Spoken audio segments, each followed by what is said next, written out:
Good afternoon, Guelph. My name is Mark Per all of us, and that rhymes with for all of us. And I'm the People's Party candidate for the Guelph riding for the October federal election. I hope you vote for me. And I started looking into climate change and climate emergencies being declared across the country by municipalities, by federal governments, by the federal government just recently, and by provincial governments as well. Every level of government is calling for a climate emergency. And I wanted to find out what exactly that meant. There are many municipalities across Canada who have already called for a climate emergency. And the reason I'm doing this video is because Mr. Bernier has said very clearly that the People's Party does not want to tax. We would repeal the carbon tax. We don't want to tax Canadians or businesses for carbon. He says that, and I agree with him, that individual people, municipalities, and provincial governments can handle the environment much better than a federal government imposing rules and taxes on citizens from those places, provinces across the country.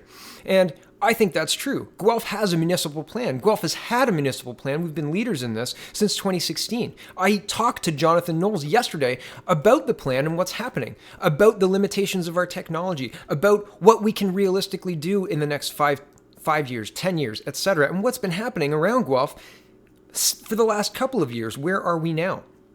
Already, our electricity is largely been the greenhouse gases have been largely removed from our electricity generation.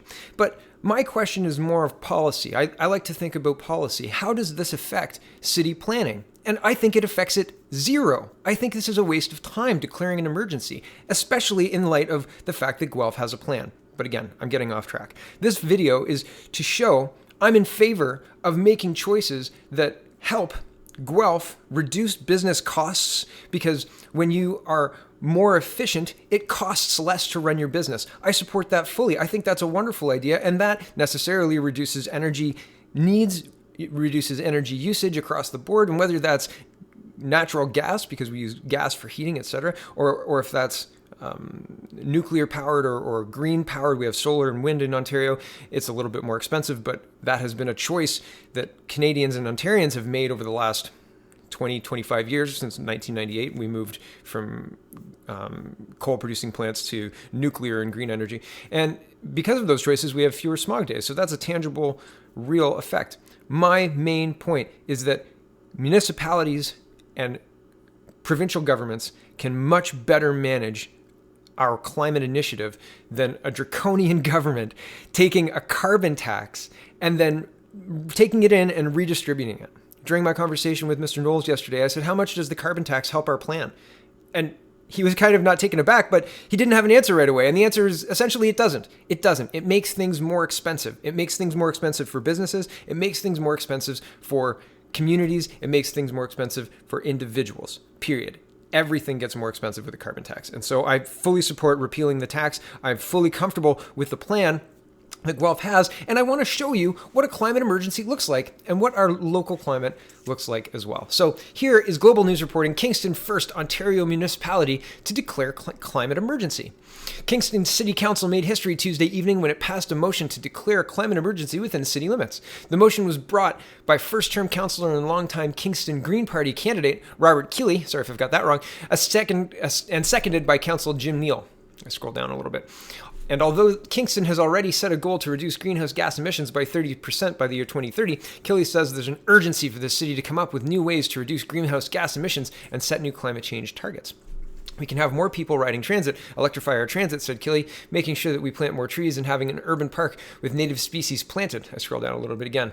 Both Halifax, Nova Scotia, and Vancouver, British Columbia have recently declared climate emergencies, as have several municipalities in Quebec, according to Keeley, but Kingston is the first to do so in Ontario.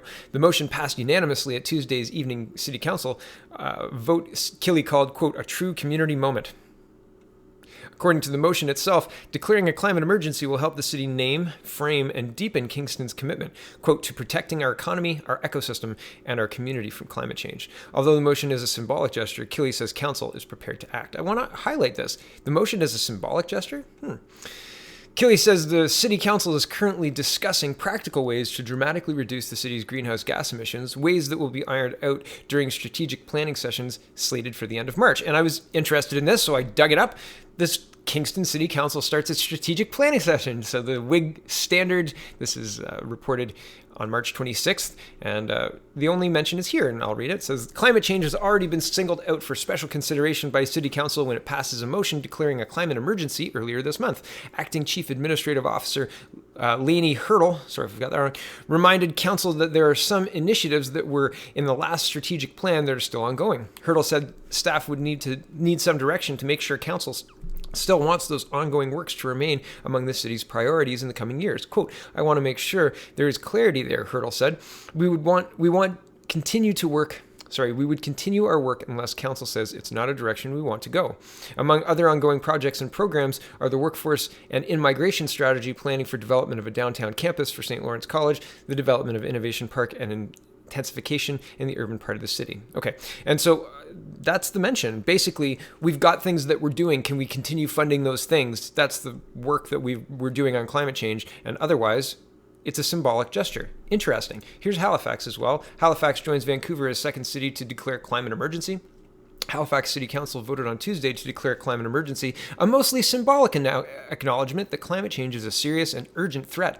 The municipality is unlikely to receive additional funds from the province or federal government as a result of the decision, but will use the declaration as an opportunity to stress that climate change is real while considering how it might implement serious changes to the municipality's climate change plan. Richard Zarowski, sorry if I've got that wrong, councillor for Timberley, Beechive, Clayton Park, Wedgwood, and Council's resident champion for environmental issues, was the man who brought the motion to Council. Okay, so again, another symbolic gesture. What does this do? It doesn't access federal money. It doesn't do anything other than it's a symbolic gesture saying we all agree that we have to do something. I say again, Guelph has had a plan since 2016. We all agreed. We did something in 2016. We spent $300,000 to do it. Why are we rehatching this? Why are we wasting time on this? Again, we have homelessness. We have drug addiction as major problems facing our city. We have out of control housing prices and costs. We have all sorts of problems to deal with and a plan for this one. What are we wasting our time on? Here's the federal government, provincial government, not the federal government, dealing with the same climate emergency declaration. It was voted down, but you can read through all of the back and forth from John Michael McGrath, who's tweeting it out. And I'm not going to go through it now because I've got other stuff to get to. I wanted to show you this, and this is the last part of this video, but it's going to be about 5 minutes, so I'm sorry it's a little longer than normal, but here we go. It says Canada's warming at twice the global rate, leaked report finds. That's really interesting. This was reported on April 1st, 2019, and I've read this then, and I started doing a bit of research then, but we'll see that in a minute. Here we go. It says Canada is, on average, experiencing warming at twice the rate of the rest of the world, with northern Canada heating up at almost 3 times the global average, according to a new government report. The study, Canada's Changing Climate Report, the CCCR, was commissioned by Environment and Climate Change Canada. It says that since 1948, Canada's annual average temperature over land has warmed 1.7 degrees Celsius. That's a lot. With higher rates seen in the north, the prairies, and the northern British Columbia. In northern Canada, the annual average temperature has increased by 2.3 degrees Celsius. Wow, that's really high. According to the U.S. National Oceanic and Atmospheric Administration, NOAA, since 1948, global average temperatures have increased by about 8 degrees Celsius. Wow. Along with these temperature increases, the CCCR says Canada is experiencing increases in precipitation, particularly in winter, extreme fire weather, and water supply shortages in summer, and heightened risk of coastal flooding. The report was authored by government scientists from the Ministers of Environment and Climate Change, Fisheries and Oceans, and Natural Resources, with contributions from university experts. The document says that while warming in Canada has been the result of both human activity and natural variations in the climate, that, quote, the human factor is dominant, especially in emissions of greenhouse gases. I wonder how they measured that. So what I did is I thought to myself, I wonder what Pearson International Airport looks like from 1940 to now. And this is that graph. And that's weird because I was expecting to see warming. I was expecting to see something. I was expecting to see a steady march up or something. But this is 1980 and this is 2000 and the temperature is unbelievably stable. So that's really weird, I thought. And so this is 1938 and this is 1940. So the Second World War, 1941, right? And this is 1967. And 68. And just in case you're not sure about my data, all of my data is linked. So here's all the days of April in 1938, charted and then averaged out here. Here's the average. And where did I get the data? Here's the Pearson data.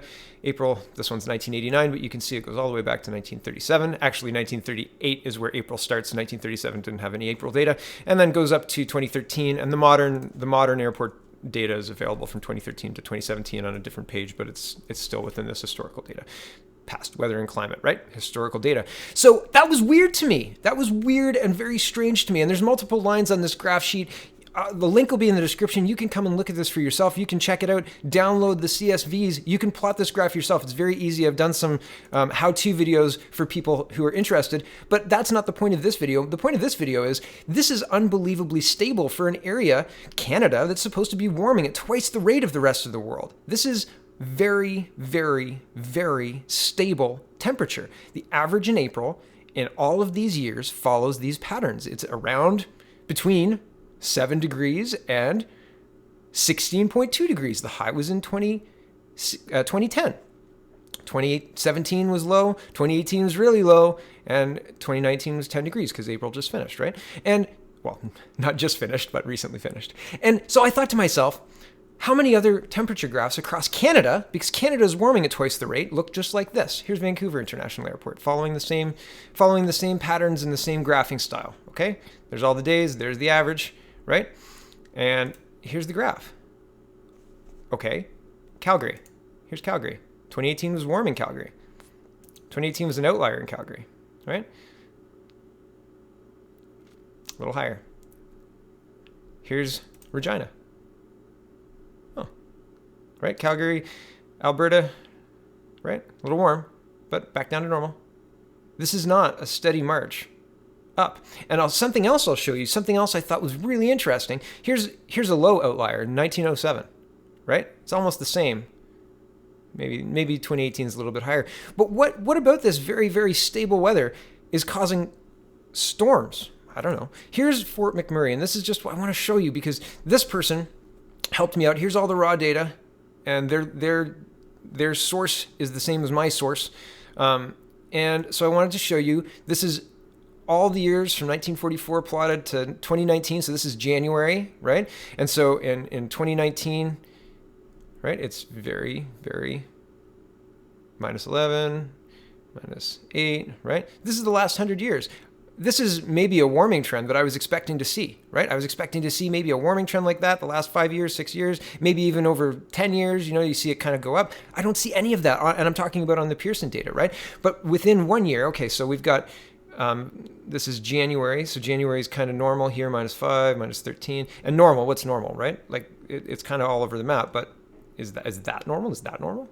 Okay, so the high and the lows are very tight. And here is, let's look at February.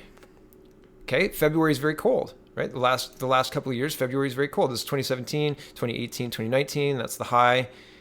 The bottom one's the low. The blue one's the high, right? So is that average? Is that normal? That looks pretty average to me. It looks bang on. It looks like 1977 was a very warm year, but that's just an outlier, right? 1964, another warm year. And 1979, a cold year. And 2019, another cold year. So interesting. Let's go look at March. I'm getting to a point here. That's not it. Sorry. May, I think, is my point. Yeah. So May looks like it's warming, right? The last couple of years, May's been warmer, right? And yet, in the same year, in the same month, in the same years, we don't see the same trend in January or February, right? We see a colder February trend. So what I'm getting at after this long walk is when they talk about these averages, well, they showed a temperature graph. Here it is. Here's the temperature graph. And I don't see this. I don't see these. I don't see either of these. I see a very stable graph. Where do they get this marching up? I'm willing to be convinced. Challenge. Find this map. Find a way to reproduce this. Right? Find a way to reproduce this even march upward, because I don't see it. I don't see it anywhere. I don't see it anywhere. That's my Pearson graph. And here's my Pearson data. Try it out. Here's the Hamilton Spectator reporting Great Lakes feeling effect of rapid climate warming. Great Lakes, yeah. The Great Lakes region is warming faster than the rest of the U.S., a trend likely to bring more extreme storms while also degrading water quality, worsening erosion, and posing tougher challenges for farming, scientists reported on Thursday. And this reported March 21st, 2019, so a couple of months ago. The annual mean air temperature in the region, which includes portions of the U.S. Midwest, Northeast, and Central Canada, rose 1.6 degrees from 1901 to 1960, and from 1985 to 2016, according to the report commissioned by the Chicago-based environment, blah, blah, blah. The same period, the mean temperature for the remainder of the contiguous United States rose 1.2 degree. Okay, so I don't have data for the whole United States. Sorry about that. Warming is expected to continue this century, with rates depending on the volume of heat-trapping gases such as carbon dioxide and methane that humans pump into the atmosphere. As the air warms, it will hold moisture, which likely will mean heavier winter snowstorms and spring rains, with more flooding in vulnerable areas, yet summer will be hotter and drier. Quote, climate change is already affecting the climate of the Great Lakes region and the physical behavior of the Great Lakes themselves, says Don Wiebels, an atmospheric scientist at the University of Illinois and former assistant director of the Office of Science and Technology Policy in the Obama administration. Okay, so while the annual U.S. precipitation increased 4% between 1901 and 2015, it jumped nearly 10% in the Great Lakes region, with much of the increase due to unusually large storms. The report said future precipitation is likely to happen less evenly, decreasing 5 to 15% in the summer by 2100. Heat waves should become more common, posing risks for the elderly and children with asthma by the end of the century. The region should have up to 40 additional days with temperatures exceeding 32.2 degrees Celsius. Winter snowfall should decrease in most places, although locales accustomed to lake effect squalls can expect them to dump even more snow, particularly along Lake Ontario snowbelt in New York.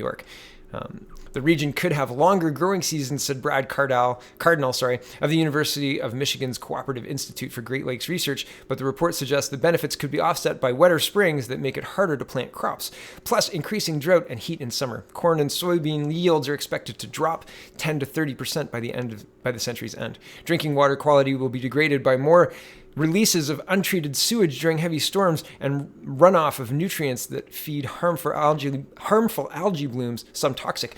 While such blooms are common on Lake Erie and portions of Lake Huron and Lake Michigan, they've also begun showing up in deep, frigid Lake Superior, an unprecedented development, said Lucinda Johnson of the University of Minnesota at Duluth.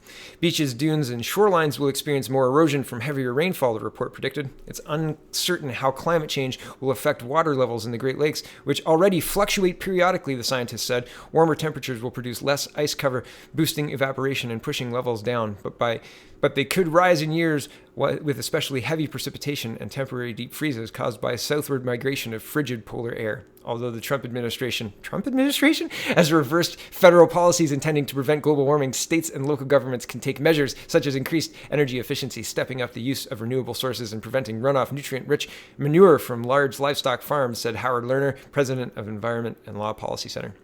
Quote, we cannot wait for the Trump administration to accept sound science, Lerner said. We need to step up and act. So I'm going to go through this really quickly. I know this is a long video, so thanks for sticking with me, but I think this is such a weird report. Like, it's very strange. It's saying climate change, like we're experiencing the effects of climate change now.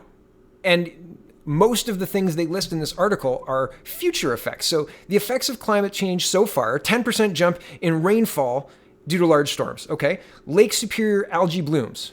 Okay, that's all of the things that have been attributed to global warming in this article so far. Things that might or could or should happen. They keep saying should. It's always should. Decreasing rainfall by 5 to 15%. So it increased by 10%, right? And now it's going to go back to, it's going to decrease by 5 to 15%. So we're going to go roughly back to where we were. Heat waves could become or should become more common. By the end of the century, we could have 40 additional days with a temperature of 32.2 degrees. So, okay, maybe, but that hasn't happened yet, right? And have hottest days increased last year? No, it was cooler last summer than it was in 2016 by hottest days count. I know I had a number, but I don't have it here. I usually do. I apologize. I should go find it. I'm going to get back on track here. I apologize. A decrease in winter snowfall in most places, but locations accustomed to lake effect snow can have more snowfall, especially in the Lake Ontario snowbelt. So less snow, that's climate change. More snow, also climate change. Longer growing seasons, wetter springs, but shouldn't that have happened, right? Shouldn't that be in blah because of the 10% increase in in Great Lakes snow or rainfall in wherever the increase in rainfall made it hard to plant. Has that happened? Give us a link. No, use it as a proof. No, like global warming is happening. This is happening because the planting season was 15 days late this year, 25 days late this year. More sand dune erosion could happen from heavier rainfall. Again, the 10% increase, and that hasn't done anything yet. What does it need to increase to have that erosion? I mean, really. And the last part, this Trump thing, I don't understand this. This is a Hamilton Spectator article, unless they're just lifting it from an AP, like an Associated Press piece somewhere. But it seems really strange to include, yeah, that Trump guy, get him. Weird. Very, very strange. And the last little piece I'll show you here is the June 29th, 1989, UN predicts disaster if global warming not checked. As far as I know, this is a real article, and it says a senior UN environmental official says entire nations could be wiped off the face of the earth by rising sea levels if the global warming trend is not reversed by the year 2000. Coastal flooding and crop failures would create an exodus of eco-refugees threatening political chaos, said Noel Brown, director of New York office of the UN Environmental Program, the UNEP. Okay, so interesting to me. Number one, this is all could and maybe, and well, since 1989, do you see warming? Do you see warming? Really? 1989, 1983, there it is. 1989, Star Trek The Next Generation was in season 2, and it was a little bit cold in April, right? And how, in what way show me. It doesn't, if we can't replicate with numbers, with actual climate numbers from the same location, this graph, we should be very, very, very suspicious of people saying a whole bunch of stuff could happen and it's going to happen if you don't give us all your money. I believe strongly that the federal government should be hands off of taxing people for carbon. And I think that local governments and provincial governments have all the responsibility and the jurisdiction they need to handle this problem, if in fact there's anything at all going on. Thank you for watching, everyone. I realize this is controversial, but show me a warming trend, right? Show me a warming trend. And further than that, show me proof that taxing a carbon tax in the form that Mr. Trudeau is proposing reduces emissions. Look at BC. It does not reduce emissions. Okay, that's it for me. This is a long video. Thanks for sticking with me. Have a wonderful, wonderful rest of your weekend.